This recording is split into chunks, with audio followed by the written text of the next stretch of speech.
6 years ago, my sister stole my millionaire fiancé, the man I was just weeks away from marrying.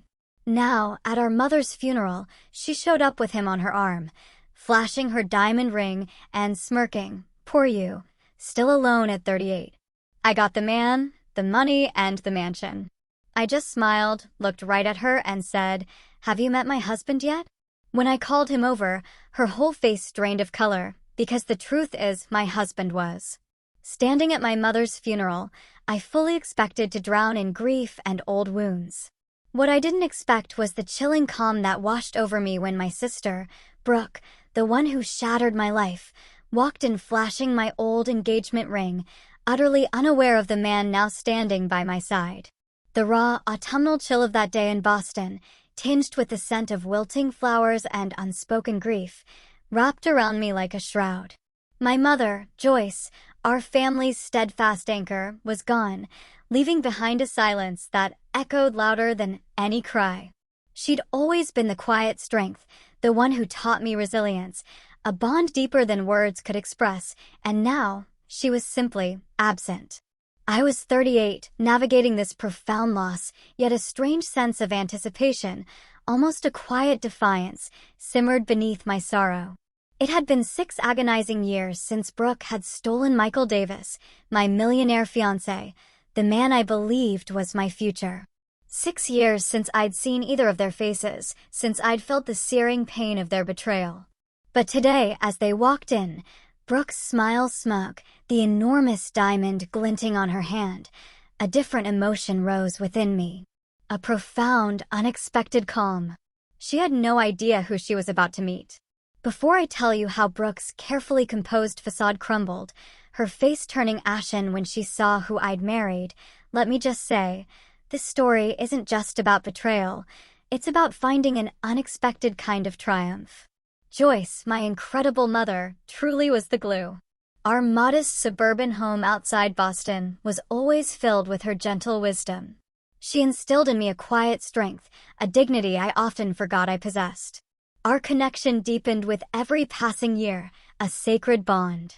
Even after I built my career as a marketing executive and moved into my own apartment in downtown Boston, our daily calls were non-negotiable. She was my confidant, my most trusted advisor, and my loudest cheerleader. So, when she was diagnosed with stage 4 pancreatic cancer 8 months ago, my world didn't just crumble, it imploded. The treatments were aggressive, the prognosis bleak, but Joyce faced it all with remarkable grace. Her only concern, it seemed, was for us, her family, not her own suffering. Her final weeks were peaceful, surrounded by the familiar comfort of our childhood home, steeped in love. She slipped away holding my hand, her last whisper a plea for me to find peace in my life.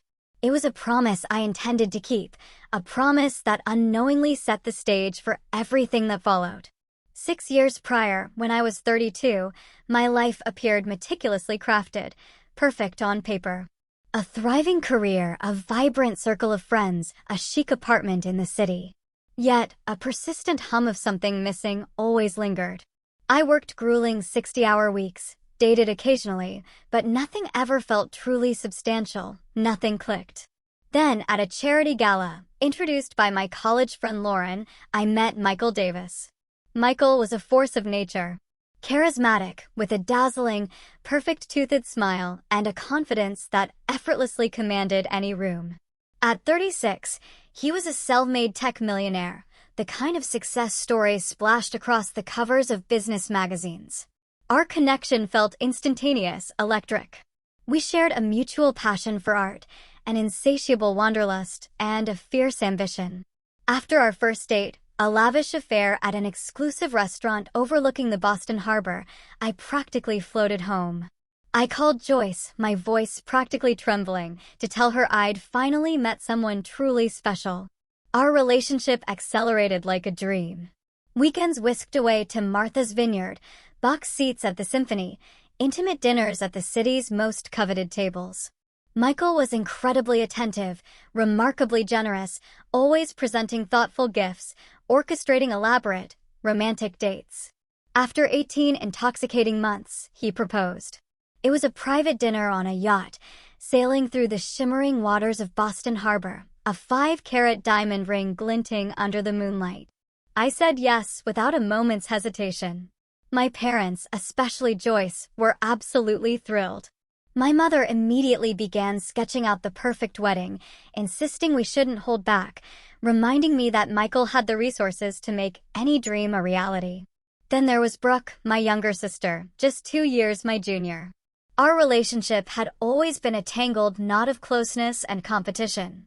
As children, we were inseparable, yet everything felt like a race. If I had a new toy, Brooke needed it. If I made a new friend, she had to win them over. If I achieved anything, she was compelled to match or, more often, exceed it.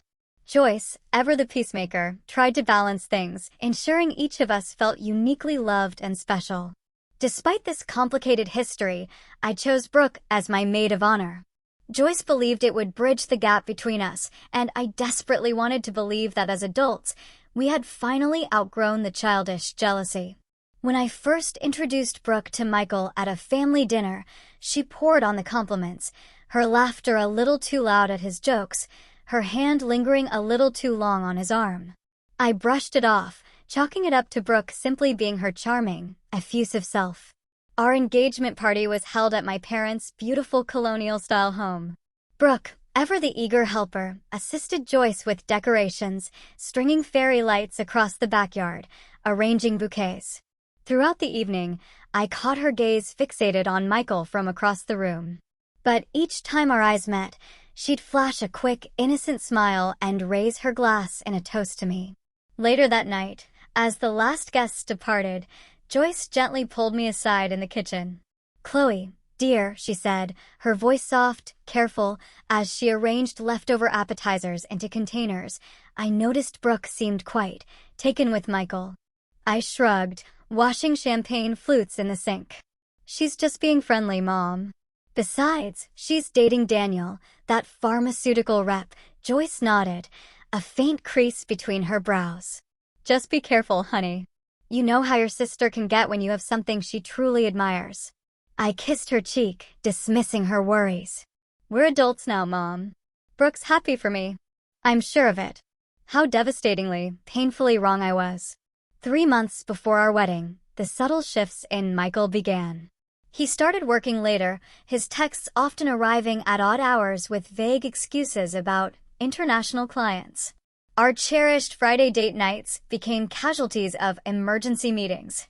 When we were together, his attention felt fragmented, his phone a constant distraction, his responses to my stories clipped, almost dismissive. More alarmingly, he started criticizing the very things he once adored about me. My laugh, previously infectious, was now too loud in public. My favorite blue dress, a garment he once praised, now made me look washed out. Even my quiet habit of reading before bed, which he'd found endearing, became an annoyance, the soft glow of my lamp keeping him awake. Meanwhile, Brooke's calls became increasingly frequent, always brimming with questions about wedding details. "I just want everything to be perfect for my big sister," she'd coo. Although Joyce was the main wedding planner, Brooke volunteered to help with vendor meetings I couldn't attend due to my demanding work schedule. One Thursday evening, Michael and I were at an upscale Italian restaurant downtown. He barely made eye contact, responding to my work stories with monosyllabic grunts. When his phone buzzed for the 5th time, I hit my breaking point. "Is there something more important happening elsewhere?" I asked, my voice strained, trying to keep it light despite the ice forming in my stomach. "Sorry, just work stuff," he muttered, flipping his phone face down. "You know how it is before a product launch." Days later, while doing laundry, a foreign scent clung to Michael's color. A heavy, floral perfume, utterly unlike my own subtle fragrance. When I confronted him, Michael smoothly explained he'd been in meetings all day with a potential investor, Rebecca Mills, who apparently wore overpowering perfume and had given him an overly enthusiastic hug goodbye. The explanation felt plausible. I wanted to believe him. I truly did. I poured out my concerns to Lauren over coffee the next morning. "Every relationship gets jittery before the wedding," Lauren reassured me, stirring her latte. My husband and I fought constantly the month before our wedding, and we've been married 5 years now. But the persistent knot in my stomach refused to dissolve. Joyce, perceptive as ever, noticed my anxiety during our weekly lunch. "You seem distracted, sweetheart," she said, reaching across the table to gently touch my hand.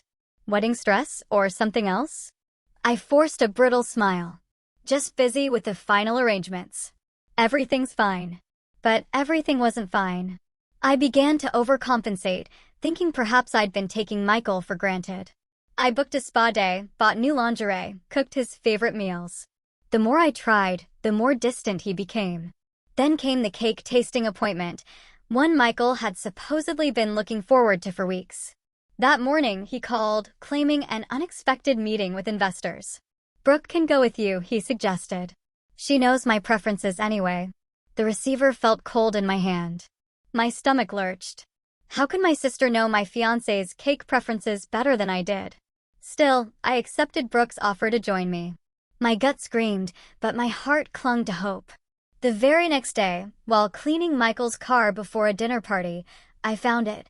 A dangling silver earring with a tiny sapphire, wedged between the passenger seat and the center console.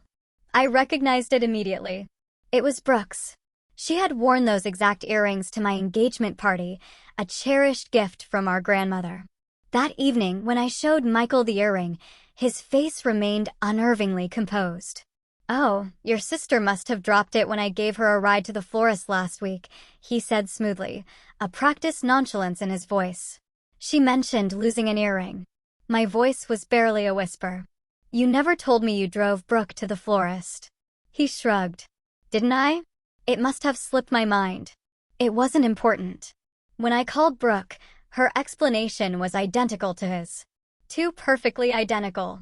"Oh, thank goodness," she exclaimed, feigning relief. "I've been looking everywhere for that earring." Michael was kind enough to drive me since my car was in the shop. That night, sleep was an impossible luxury.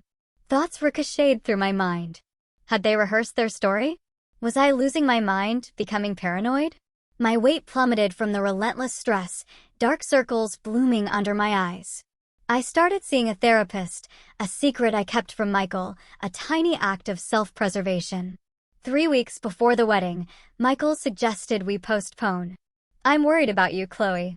You're not yourself lately. Maybe we're rushing things." I broke down, begging him to tell me what was wrong, what I had done, how I could fix it. He held me, his arms around me, assuring me everything was fine, but his eyes were chillingly vacant. That night, I woke at 3 a.m. Michael's side of the bed was cold, empty. From the hallway, I heard his hushed voice from the guest bedroom. "Not now. She'll hear us." I know. Soon, I promise." The next day, a desperate plan formed. I decided to surprise Michael at his office with lunch. My father, Robert, called as I was leaving my apartment. "Chloe, are you eating properly? Your mother says you've lost too much weight. We're concerned." My voice was tight. "I'm fine, Dad. Just pre-wedding jitters." "I'm actually bringing Michael lunch right now." Robert grunted. "Good. That boy better be treating my daughter like a queen." If only he knew. The security guard at Michael's building, who knew me well, waved me through with a friendly smile. On the elevator ride to the 12th floor, I checked my reflection in the mirrored wall, trying to smooth away the worry lines etched between my brows. The lunch bag in my hand held Michael's favorite sandwich from the deli near my office. When I reached the reception area, Michael's secretary, Brenda, looked up from her computer, her eyes widening in surprise. "Chloe, we weren't expecting you today." Her gaze darted to Michael's closed office door, then back to me. "Michael is in a meeting right now." "That's okay," I said, lifting the lunch bag. "I just brought him lunch. I can wait." Brenda quickly stood, almost blocking my path. "Actually, he specifically asked not to be disturbed. Perhaps I could let him know you're here." Something in her nervous, almost frantic manner screamed at my gut. "Is he alone in there, Brenda?" Her hesitation, a fractional pause, told me everything I needed to know. Before she could respond, I walked past her, my hand seizing the doorknob, pushing open Michael's office door. The scene that unfolded burned itself into my memory, forever seared behind my eyelids. Michael, leaning against his desk, his hands possessively on Brooke's waist, her arms wrapped tightly around his neck, their lips locked in a passionate, sickening kiss. Neither noticed me at first. It gave me several excruciating, heart-stopping seconds to absorb every single, horrifying detail. Brooke's skirt pushed up, Michael's tie loosened, the raw, undeniable familiarity in their embrace that spoke of countless similar, illicit moments. When the door clicked shut behind me, the soft sound echoing like a gunshot, they sprang apart. 3 faces, frozen in a tableau of utter shock. Chloe. Michael recovered first, straightening his tie with a jerky movement. This isn't what it looks like. Brooke didn't even bother with such a transparent lie. Instead, she lifted her chin, a flicker of defiance in her eyes. We didn't plan this. It just happened. A strange, unnatural calm washed over me. It was surprising, almost eerie. How long? My voice, I noted with detached wonder, was perfectly steady. Michael glanced at Brooke, then back at me, a desperate plea in his eyes. Chloe, let's discuss this privately. I repeated, louder this time, my voice unwavering. How long? For months, Brooke finally answered, her voice cold, unapologetic. Since the engagement party. For months. Nearly half our engagement. While I'd been meticulously selecting wedding invitations, agonizing over floral arrangements, they had been systematically dismantling my world, piece by agonizing piece. Michael moved behind his desk, physically distancing himself, almost as if preparing for a ruthless business negotiation. I didn't mean for this to happen, Chloe. Sometimes feelings change.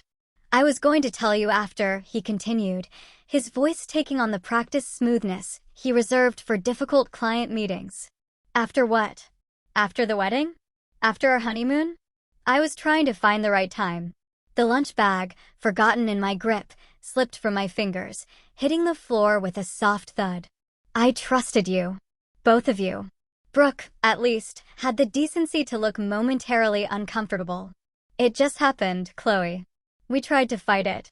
I flinched. Don't call me Chloe.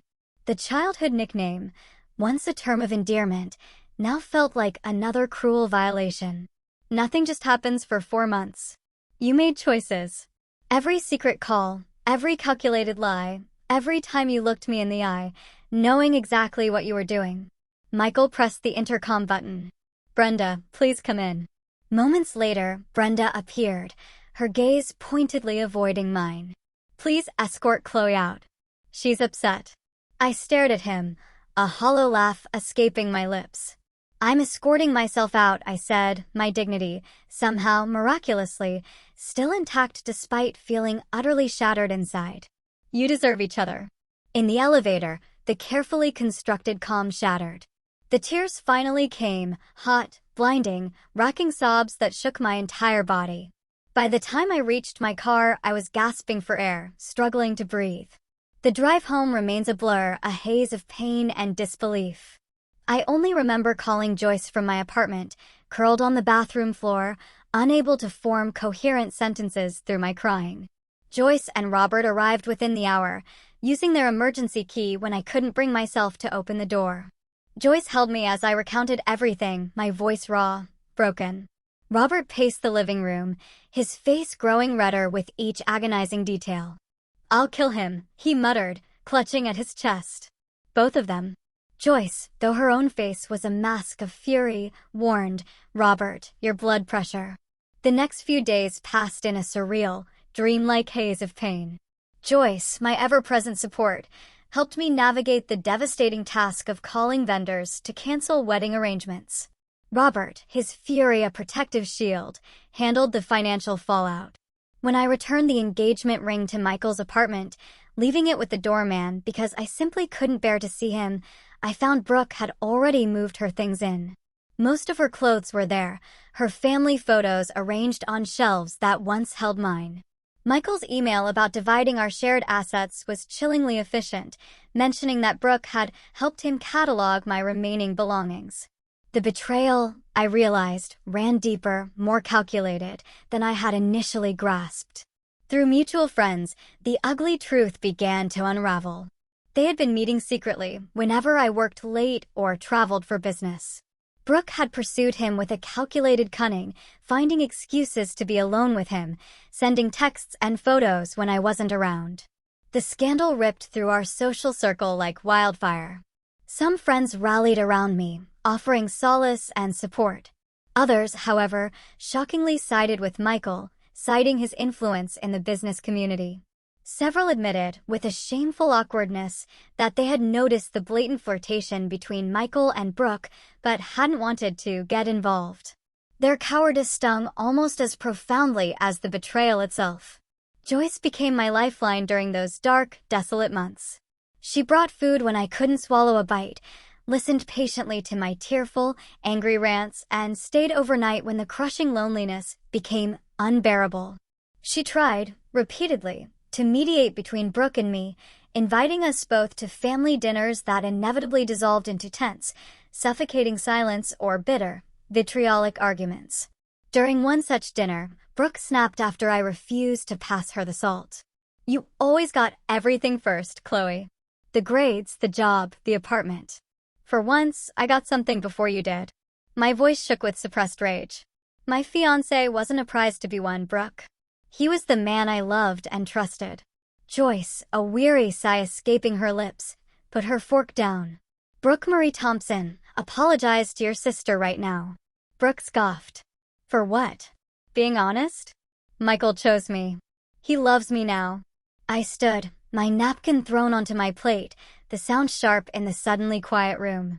"I can't do this anymore, Mom. I'm sorry." It was the last family dinner I attended with Brooke present. Robert's heart problems worsened from the sheer stress of his daughter's bitter feud, requiring medication adjustments and additional doctor visits.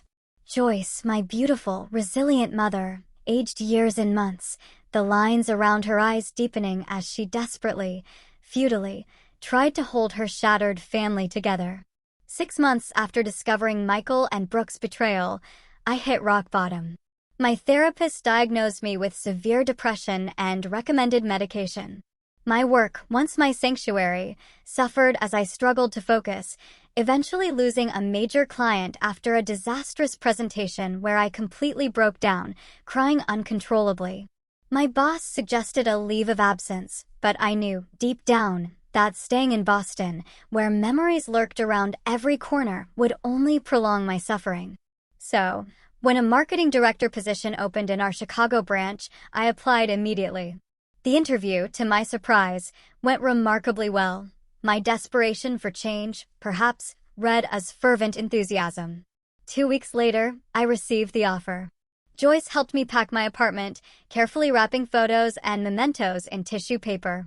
As we sorted through my belongings, deciding what cherished items to keep, what to donate, she gently broached the subject that hung heavy in the air between us. "Will you ever consider forgiving Brooke?" she asked softly, sealing a box with packing tape. I continued folding sweaters, avoiding her gaze. "I don't know, Mom. Not now. Maybe not ever." She sat beside me on the bed, taking my hands in hers. "Forgiveness isn't about them deserving it, sweetheart," she said, her voice tender. "It's about freeing yourself." I pulled my hands away. "I am freeing myself. I'm moving to Chicago." Tears welled in my eyes. "I need space to even begin to heal. Can you understand that?" She nodded, pulling me into a tight hug. "Promise you'll call. Promise you won't shut us out completely." "I promise." Saying goodbye to my parents was harder than I anticipated. Robert held me longer than usual, his voice gruff with raw emotion. "You show them, kiddo. Build a life so good they'll choke on their regret." My first weeks in Chicago were a crucible of loneliness and self-doubt. My studio apartment felt sterile, unfamiliar, alien. I worked brutally long hours, desperate to avoid going home to empty rooms, eating takeout at my desk, collapsing into bed exhausted each night. Then came the news that twisted the knife deeper into my already wounded heart. Joyce called one Sunday morning, her voice cautious, tinged with sorrow. "Chloe, I feel you should hear this from me rather than social media. Brooke and Michael had gotten married yesterday. The small civil ceremony had been featured, sickeningly, in Boston Magazine's Society pages. Michael's business connections ensured coverage despite the modest scale. The accompanying photo showed them beaming outside the courthouse, Brooke in a simple white dress, my former engagement ring prominently displayed on her finger. That night was my absolute lowest point. I drank an entire bottle of wine alone, scrolled through old photos of Michael and me, and cried until my eyes were swollen shut, burning with grief and humiliation. I called in sick to work the next day, physically unable to face the world. But something shifted during those dark hours alone. As the first rays of morning light filtered through my blinds, I made a decision. This would be the last day I gave them power over my happiness. I deleted every single photo of Michael from my phone, blocked both him and Brooke on all social media, and took a long, cleansing shower, imagining my pain washing away, down the drain, and out of my life. At work, I threw myself into projects with a ferocious, renewed focus. My boss, noticing the stark change, entrusted me with more significant, challenging clients. I developed a fierce reputation for creativity and unwavering dedication, earning respect in my new office. My first true Chicago friend was Harper, our HR director, who kindly invited me to join her book club. Through her, I slowly met other women, gradually building a fragile new social circle. Harper, a persistent matchmaker, frequently tried to set me up on dates, but I declined each offer. The mere thought of romantic vulnerability still terrified me to my core. For months into my Chicago life, I was sent to a technology conference in San Francisco to represent our company. On the second evening, at a business dinner with potential clients, I found myself seated next to Lucas Miller, a tech investor and entrepreneur who had recently relocated from Seattle. Lucas was a stark contrast to Michael in every conceivable way. Where Michael had been flashy and overtly charming, Lucas was understated, genuine, and profoundly authentic. His quiet confidence, his thoughtful, insightful questions drew people in without ever demanding attention. When he spoke about his work, his passion was evident, but never, ever boastful. He asked for my card after dinner, and I gave it to him without any expectation. To my utter surprise, he emailed the very next morning, asking if I'd like to continue our conversation about digital marketing trends over coffee before the day's sessions. Over the next 3 months, Lucas and I maintained a strictly professional contact. He referred clients to my agency, and I, in turn, introduced him to my Chicago business connections. Harper, ever observant, noticed our frequent work lunches and raised an eyebrow, a knowing smile playing on her lips. "He likes you, Chloe. And not just professionally." I insisted, "We're just colleagues." Harper scoffed. "Colleagues don't look at each other the way he looks at you." Eventually, Lucas asked me to dinner at a restaurant, deliberately unrelated to work. I panicked, almost canceling twice, a cold sweat breaking out on my skin, before forcing myself to go. 20 minutes into the date, as we discussed our favorite books, a full-blown panic attack seized me. My hands shook uncontrollably, my breathing became shallow, difficult, and tears welled unbidden in my eyes. Instead of being embarrassed or annoyed, Lucas, with an astonishing calm, moved to sit beside me, speaking softly, soothingly, until my breathing normalized. He drove me home without pressure or questions, his presence a comforting, silent anchor. The next day, a beautiful bouquet of flowers arrived at my office with a simple, elegant note. "No pressure, no expectations. Just hoping you're feeling better. Lucas." That evening, I called him. And I shared everything. Every raw, painful detail about Michael and Brooke. He listened without interruption, his patience a balm to my soul. Then, he shared his own story of heartbreak from his past marriage, which ended when his wife left him for his business partner, taking half their joint company in the divorce. "Broken trust leaves scars," he said, his voice quiet but firm. "Anyone worth your time will understand that healing isn't linear." Over the following months, we meticulously built a foundation of friendship first. Lucas never pushed for more than I could give, respecting my boundaries implicitly, while remaining steadfastly present. For our fifth date, he cooked dinner at his apartment, a thoughtful gesture that spared me the anxiety of a crowded restaurant. When panic occasionally resurfaced, he knew precisely how to help me navigate through it, his calm a steady hand in my storm. For the first time since Michael, I began to believe that maybe, just maybe, trust was possible again. 1 year after moving to Chicago, I barely recognized my own life. My promotion to senior marketing director came with a coveted corner office overlooking the winding river. My circle of friends had expanded beyond Harper to include several close confidants. And most surprisingly, most wonderfully, I had fallen deeply, truly in love with Lucas. Unlike Michael's flashy, performative courtship, Lucas's love manifested in consistent, thoughtful, deeply meaningful ways. He remembered the tiniest details, how I preferred oat milk in my coffee, which true crime podcasts I devoured. He respected my fierce independence while offering unwavering support. Most importantly, he never compared me to anyone else, never tried to change me. He loved me.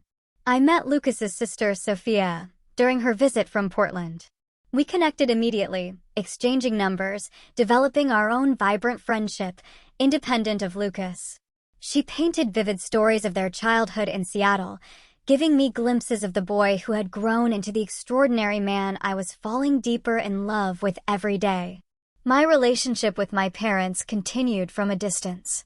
I called Joyce weekly, carefully, almost instinctively, steering conversations away from Brooke. Robert occasionally joined these calls, his gruff voice softening perceptibly when he told me how proud he was of my new, fresh start. I visited twice that year, meticulously timing my trips for when I knew Brooke and Michael would be away. Joyce provided occasional updates about them. Their marriage, according to social media, appeared picture-perfect. Brooke constantly posted photos of luxury vacations and glamorous charity galas. According to Joyce, they had purchased a sprawling house in Beacon Hill and were undertaking extensive, lavish renovations. Brooke asks about you sometimes, Joyce mentioned during one call. What do you tell her? I asked, stirring pasta sauce on my stove. That you're doing well, that you're building a new life. Does she ever express regret? Joyce sighed, that familiar, weary sigh of hers. She gets quiet when your name comes up. My therapy continued in Chicago, my new therapist helping me to diligently process the lingering betrayal and build healthier relationship patterns. I learned to recognize my triggers, to communicate my boundaries effectively. Slowly, gradually, the nightmares about Michael and Brooke began to fade, replaced by dreams of a future I was actively building. In June, Lucas surprised me with a weekend trip to Michigan's wine country. We stayed at a charming bed and breakfast nestled among rolling vineyards, spent sun-drenched afternoons wine tasting, and evenings watching the breathtaking sunsets over Lake Michigan. For the first time in years, I felt completely present, completely happy, without the suffocating shadow of past betrayal hanging over me. On our last evening, as we strolled through a fragrant garden filled with early summer blooms at the Chicago Botanic Garden, Lucas stopped beneath a trellis overflowing with climbing roses. Chloe, he said, taking both my hands in his gaze warm and earnest. This past year, knowing you has been the greatest gift of my life. When he knelt, producing a small, velvet ring box from his pocket, a flicker of panic, cold and swift, flashed through me. Images of Michael's proposal, the yachts, the diamonds, the hollow promises, threatened to eclipse this sacred moment. But looking into Lucas's eyes, I saw only sincerity, only pure, unconditional love. I'm not asking for an answer today, he said, seeming to read my momentary hesitation with uncanny accuracy. I just want you to know that whenever you're ready, whether that's tomorrow or next year, I'll be here. Waiting. Tears welled in my eyes, but they were not tears of fear or pain. Yes, I whispered, my voice thick with emotion. I'm ready now. The ring was nothing like the ostentatious diamond Michael had given me. A simple, elegant emerald, flanked by small diamonds, understated and beautiful, just like our relationship. That night, I called my parents with the joyful news. Joyce cried happy tears. He sounds wonderful, darling. When can we meet him? Soon, I promised. Very soon. We planned a small, Intimate wedding, just 30 guests at a historic Chicago venue. At Joyce's urging, I sent Brooke an invitation, more as a gesture toward healing, a hopeful olive branch, than an actual expectation of her attendance. Her response arrived via email, brief and chillingly cold. Congratulations on your engagement. Unfortunately, Michael and I have prior commitments on that date. Best wishes for your future. Joyce was disappointed, but not surprised. Give her time, Chloe, she said, her voice soft. This is progress compared to where you both were. Our wedding day was everything I had dreamed of and more. Intimate, joyful, surrounded by my loving parents, my cherished new friends, and Lucas's warm family. Robert walked me down the aisle, his voice a gruff whisper in my ear. I haven't seen you this happy in years, kiddo. Lucas's vows were a testament to our journey. Chloe, I promise to remember that love is both strong and fragile, requiring care and commitment every single day. I promise to be worthy of the trust you've given me, knowing how precious and how hard-won that gift truly is. We built our life together in Chicago, buying a beautiful brownstone that we meticulously renovated, turning it into our shared sanctuary. My career continued its upward trajectory, eventually leading to a vice president position. Lucas's investment firm flourished, focusing notably on supporting women-led tech startups. Then, during a dinner with business associates, I learned something that startlingly connected my past to my vibrant present. A venture capitalist, a jovial man, mentioned working with Michael years earlier. Davis? Yeah, he and Miller had quite the rivalry in the angel investing space about 7 years back. Miller backed the right startup. Davis backed the competitor. Miller's pick got acquired for millions. Davis went bankrupt. Later that night, I asked Lucas about this astonishing connection. I was going to tell you eventually, he admitted, holding my hand, his gaze steady. I knew who you were when we met at that conference. Not the details of what happened, but that you had been engaged to Davis. Why didn't you say anything? I asked, a mix of shock and understanding swirling within me. I wanted you to know me for me, he explained gently, not as someone connected to your past. I wasn't angry. Somehow, the cosmic symmetry of it all felt right. 2 years into our marriage, we began trying for a baby. Months passed without success, leading us down the path of fertility specialists and difficult, emotional conversations. Through disappointments and medical procedures, Lucas remained my unwavering rock, holding me through my tears, reminding me that family comes in many forms, that our love was enough. Then came the devastating call about Joyce's cancer diagnosis. Lucas and I flew to Boston immediately, meeting with oncologists, helping my parents navigate the labyrinthine world of treatment options. Joyce put on a brave face, but the cancer was aggressive, relentless, and had already spread insidiously. I took a leave from work to care for her, moving temporarily back into my childhood home. Lucas flew in every weekend, a pillar of strength for both me and my increasingly frail father, Robert. In her final weeks, Joyce and I shared precious conversations about life, about love, about the intricate, messy tapestry of family. One evening, as I adjusted her pillows, she gently broached the painful subject of Brooke. I wish you girls could find peace with each other, she said, her voice weak but laced with a determined urgency. Life is too short for such distance between sisters. I know, Mom, I replied, swallowing back a fresh wave of tears. Promise me you'll try, Chloe. Not for her, but for yourself. And maybe, just a little bit, for your old mother. I promised, not knowing if I could truly keep it, but desperately wanting to give her peace in her final moments. Joyce passed peacefully 3 days later, Lucas, Robert, and I at her bedside. I called Brooke immediately, the first direct communication we'd had in years. Mom's gone, I said, my voice flat, hollow. Her sharp intake of breath was the only sound for several seconds. I'll be there in an hour, she finally replied, her voice breaking, fractured by grief. We met at our parents' house, hugging briefly, awkwardly, before turning our attention to Robert and the daunting task of funeral arrangements. The real test, I knew, would come at the funeral itself, where years of festering hurt and anger would collide with fresh grief and Joyce's final, unspoken wish. The morning of Joyce's funeral dawned gray and drizzly, perfectly mirroring the somber occasion. I stood before the mirror in my childhood bedroom, adjusting my black dress, wondering how I would physically survive the day ahead. Lucas appeared behind me, handsome and solid in his dark suit, placing his hands gently on my shoulders. "I'm right beside you today," he said, meeting my eyes in the reflection, his voice a steadying anchor.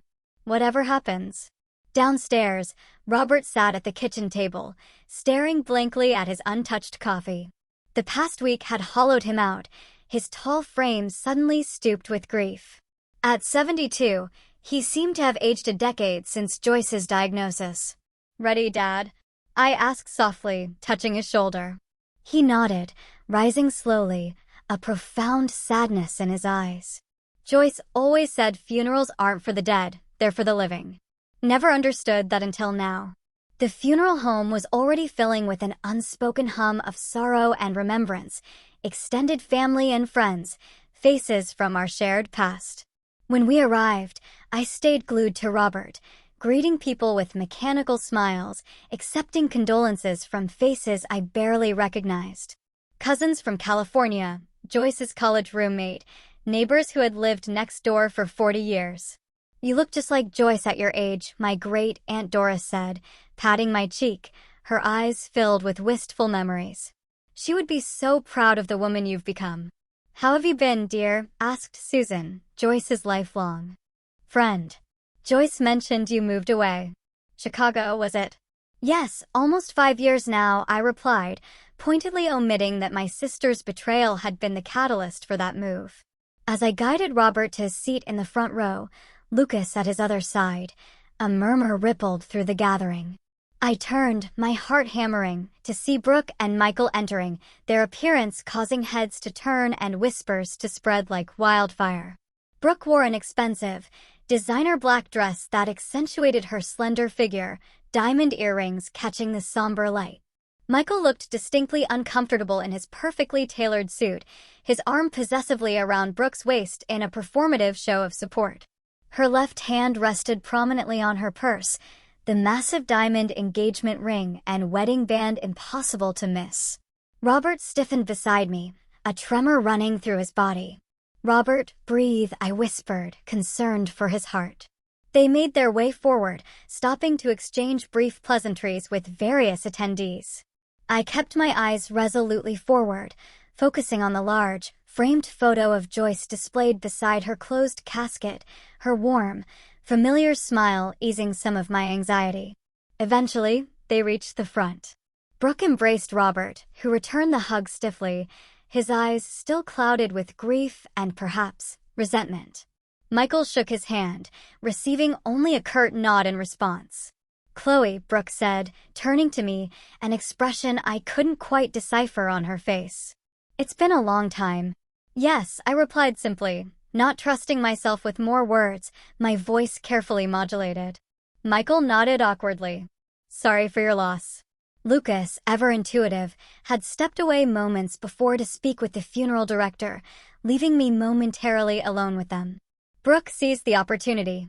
"I need to speak with you privately," she said, gesturing toward a side room. Against my better judgment, wanting desperately to avoid a scene at Joyce's funeral, I followed her. The small room contained only a few chairs and a box of tissues, clearly designated for mourners needing private moments. Brooke closed the door behind us. Up close, I noticed the fine lines around her eyes that her expensive makeup couldn't quite conceal. "You look thin," she remarked, her gaze assessing me critically, a strange triumph in her voice. My jaw tightened. "Grief does that," I replied, my voice a flat line. She fiddled with her massive ring, twisting it around her finger. "Michael and I bought a summer house on Cape Cod last month. 8 bedrooms, private beach access." I remained silent, a cold not forming in my stomach. Why was she doing this now? "We're considering starting a family soon," she continued, oblivious or perhaps uncaring of my pain. "Michael's company just acquired 2 new startups, and we're renovating the 3rd floor for a nursery." "Congratulations," I said, my voice utterly devoid of emotion, a hollow echo. "Is there something specific you wanted to discuss about the funeral arrangements?" Her smile turned sharp, predatory. I just thought you might want to know how well we're doing. Poor you, still alone at 38. I got the man, the money, and the mansion. The familiar, searing pain flared briefly, a ghost of a wound, then, astonishingly, subsided. 6 years ago, her words would have utterly devastated me, crushed me. Today, they sounded pathetic, desperate. I smiled, a genuine, slow unfolding of my lips. Have you met my husband yet? Her expression faltered, a crack in her polished facade. Husband. I turned, opening the door. Lucas. I called. Come meet my sister. As Lucas entered the room, Michael suddenly appeared behind him, clearly having been lurking, watching our interaction. When the two men made eye contact, Michael's face drained of color, going utterly white. Miller, he choked out, his confident demeanor utterly cracking. Davis, Lucas's tone remained professional, yet cool, edged with an almost imperceptible steel. It's been what, 7 years? Not since Macintosh acquired Initech instead of your client CompuServe, right? Michael swallowed visibly, his gaze darting between Lucas and me, a dawning horror in his eyes. You two are married? 2 wonderful years now, I confirmed, slipping my hand into Lucas's, our fingers intertwining, a silent declaration. Lucas Miller, Brooke repeated slowly, her eyes wide, disbelieving. As in Miller Investments? The same, Lucas replied, a subtle, almost imperceptible smirk playing on his lips. Chloe and I met at a tech conference in San Francisco. Michael, ever the opportunist, attempted to recover his composure, a forced smile plastered on his face. Miller, we should catch up sometime. I've been meaning to reach out about potential collaborations. My schedule's quite full, Lucas replied pleasantly, but firmly, his meaning unmistakable. But you can contact my office if you'd like. The funeral director appeared then, thankfully, informing us the service was about to begin. As we returned to the main room, whispers followed us, the connection between Lucas and Michael, and now me, clearly known in the business circles filling the room. We had just taken our seats when Robert suddenly clutched his chest, his face contorting in pain. Dad! I cried out, terrified, as Lucas immediately called for help. We quickly moved Robert to a private room, the funeral temporarily delayed. A doctor, thankfully among the attendees, examined him, determining it was likely stress, not another heart attack. Brooke followed us, genuine concern etched on her face, a rare, unmasked emotion. Is he okay? Should we call an ambulance? Her voice shook slightly. The doctor says he's stable, I replied, surprised by her sincerity, just overwhelmed. For 20 tense minutes, we sat together in awkward silence, united only by our profound concern for our father. When he, ever stubborn, insisted on proceeding with the service, we returned to the main room, the brief crisis creating an unexpected, fragile truce.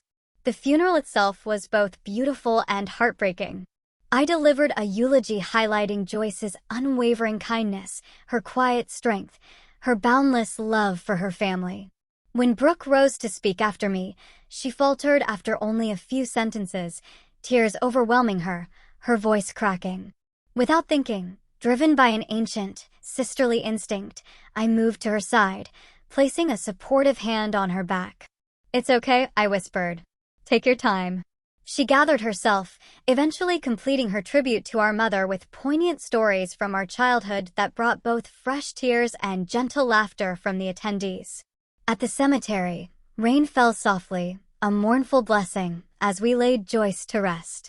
I noticed Michael standing apart from the main group, checking his watch repeatedly, clearly anxious to leave.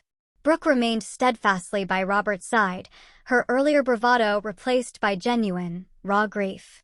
The reception at my parents' house was crowded with well-wishers, bringing casseroles and sharing cherished memories. Michael drank heavily, his discomfort palpable as several business associates engaged Lucas in animated, seemingly triumphant conversation. I overheard fragments about Michael's company struggling with recent acquisitions and wondered, with a jolt, if Brooke's earlier boasting had merely been a fragile cover for deep financial troubles. Throughout the long, Emotionally draining day, I maintained the quiet dignity Joyce would have expected, focusing on supporting Robert and honoring her memory, rather than dwelling on old wounds. As guests began departing, I caught Brooke watching me from across the room, her expression unreadable, yet somehow softer, more vulnerable than before. The day after the funeral, Lucas needed to return to Chicago for an important board meeting. "Are you sure you'll be okay if I go?" he asked, packing his overnight bag, his eyes full of concern. "I can reschedule." "Dad needs help sorting through Mom's things," I explained, giving his hand a squeeze. "I should stay a few more days." "I'll be fine." After seeing Lucas off at the airport, I returned to my parents' house to find Robert sitting in Joyce's garden, a photo album open on his lap. "She labeled everything," he said, showing me Joyce's neat, careful handwriting beneath each photo. Said, "Someday we'd appreciate knowing who is who." That afternoon, I began the painful, sacred task of sorting through Joyce's closet. Each dress held a lifetime of memories: the blue one from my college graduation, the floral print she wore to Sunday brunches, the elegant gray she'd chosen for my engagement party. I found myself talking to her as I worked, telling her about my life in Chicago, my fulfilling work, my profound happiness with Lucas. In her bedside drawer, I discovered a small journal, bound in soft leather. Inside, Joyce had written periodic entries over the past decade. Many mentioned her daughters, her hopes for our reconciliation, her deep sadness at the bitter rift between us. The final entry, dated just 2 weeks before her death, read, "My greatest regret is leaving with my girls still estranged. Joyce always fixed things, but I couldn't fix this. I pray they find their way back to each other somehow."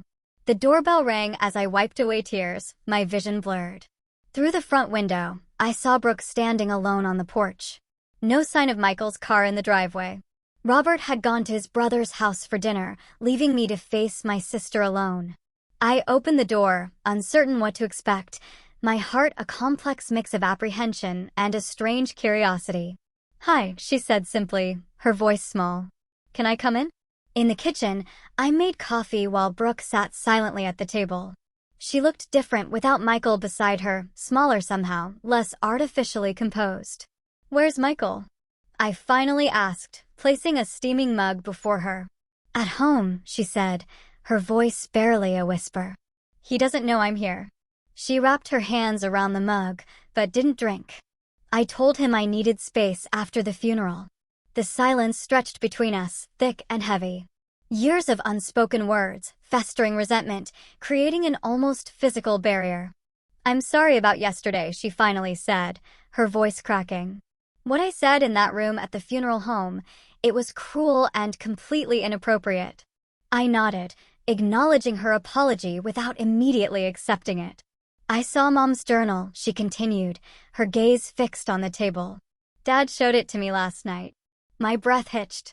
Her last wish was for us to reconcile. "I found it, too," I replied, my voice soft. "But reconciliation requires more than just proximity, Brooke. It needs honesty." She looked up, fresh tears filling her eyes, a raw, vulnerable honesty finally breaking through. "You want honesty? Here's honesty. I'm miserable, Chloe. Have been almost since the beginning." The dam broke then, words pouring out between sobs, a torrent of confession. Michael had changed dramatically shortly after their wedding, becoming controlling, hypercritical, suffocating. His business, she revealed, had been struggling for years. Each new acquisition, each glittering facade, was merely a desperate attempt to save a sinking ship. The houses, the cars, the luxury vacations, all leveraged on mounting debt, a house of cards built on borrowed time.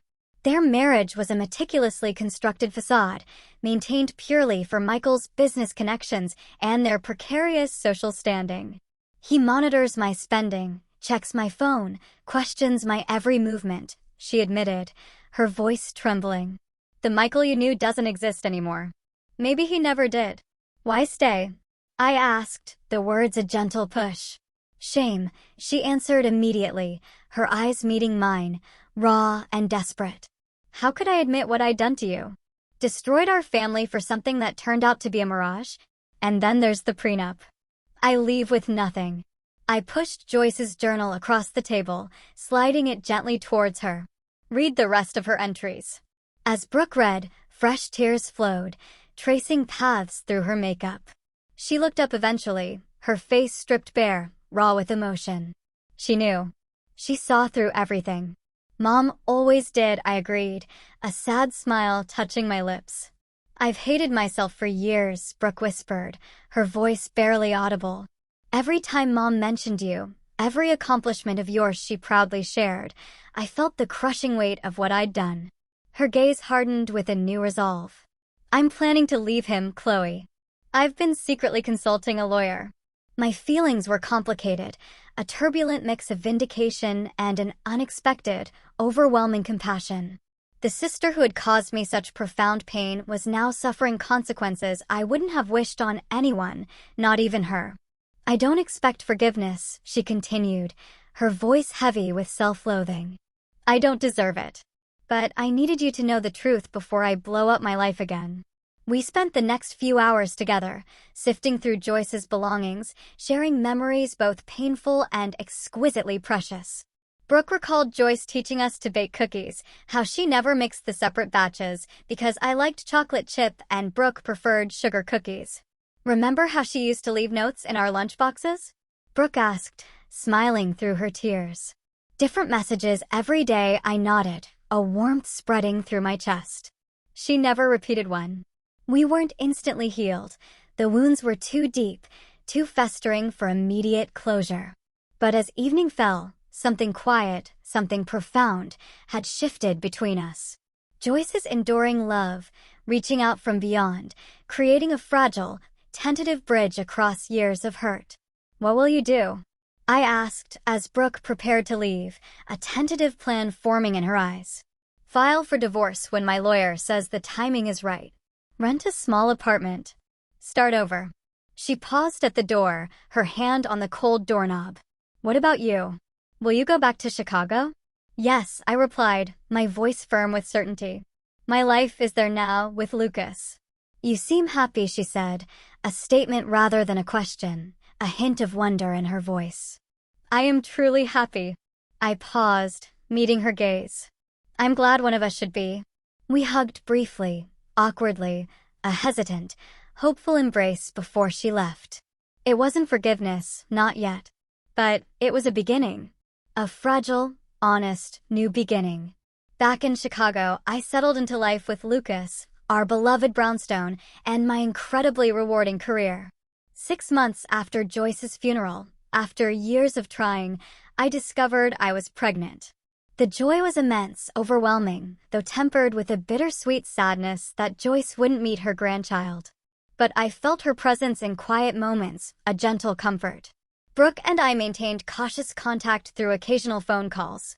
She had filed for divorce and moved into a modest apartment, finding work at a small marketing firm.